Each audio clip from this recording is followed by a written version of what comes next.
Hi, everybody. Welcome to this week's edition of the Experience Shift newsletter. You ever hear the phrase shit rolls downhill? It happens a lot in business. I think a lot of like consulting companies, right? Like the MD does a deal, gives it to the VP, gives it to the senior person, gives it to the analyst. The analyst, by the time it gets to them, goes, what the hell are we even doing here? And too often that happens inside of companies. And I think that there's a more direct correlation to the experience employees have as they're transforming, innovating, and helping around the customer journey to the experience that customers have. You ever buy software from somebody and you talk to 15 different people?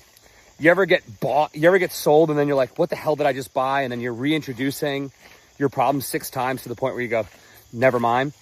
A lot of that, from my perspective, is internal dysfunction. It could be lack of mission. It could be lack of strategy. It could be lack of cross-functional goals. It could be fiefdoms inside of 2 departments. And a lot of what is going on here is that the teams who end up doing the work are then confused. How does their work ladder back to the mission?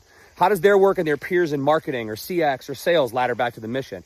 Or they're being told to fix something, but they're not actually empowered to make decisions. They're not empowered with the systems that they need to make those iterations.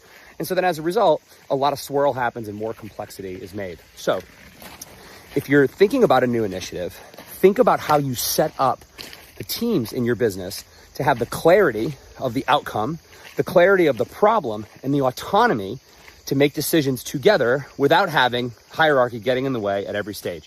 Because I do firmly believe employees who are clear on their work, on how it makes sense back to the broader mission, and empowered to make decisions will delight more customers than not. Thanks for listening.